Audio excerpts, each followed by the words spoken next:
দেশের অন্যতম বেসরকারি শিক্ষা প্রতিষ্ঠান international university of business agriculture and টেকনোলজির ৮ম সমাবর্তন অনুষ্ঠিত হয়েছে। সোমবার ঢাকার বঙ্গবন্ধু আন্তর্জাতিক সম্মেলন কেন্দ্রে বর্ণাঢ্য সব আয়োজনের মধ্য দিয়ে এই সমাবর্তন অনুষ্ঠিত হয়। অনুষ্ঠানে স্নাতক ও স্নাতকোত্তর পর্যায়ের শিক্ষার্থীদের ডিগ্রি প্রদান করা হয়। সমাবর্তনে রিয়ানা আজাদ BCSE ও সঙ্গীত হাসান নয়ন BA-THM অসাধারণ একাডেমিক কৃতিত্বের জন্য মিয়ান স্বর্ণপদক লাভ করেন।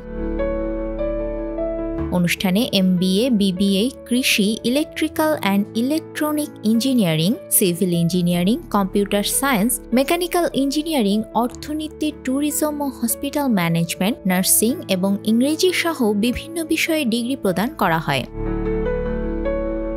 সমাবর্তন অনুষ্ঠানে সভাপতিত্ব করেন অন্তর্বর্তী সরকারের পরিবেশ, বন ও জলবায়ু পরিবর্তন মন্ত্রণালয় এবং পানি সম্পদ মন্ত্রণালয়ের উপদেষ্টা সৈয়দা রিজওয়ানা হাসান।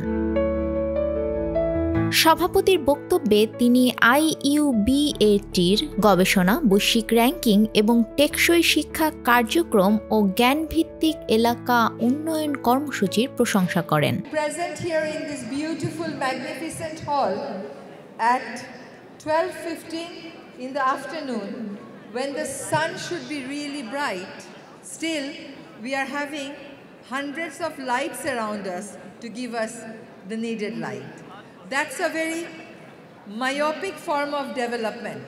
সমাবর্তন বক্তা হিসেবে উপস্থিত ছিলেন যুক্তরাজ্যের ইউনিভার্সিটি অব পোর্টসমাউথের অধ্যাপক ট্যামসিন ব্র্যাডলি। তিনি যুক্তরাজ্য ও বাংলাদেশের মধ্যে একাডেমিক ও বৈজ্ঞানিক সহযোগিতার গুরুত্ব তুলে ধরেন।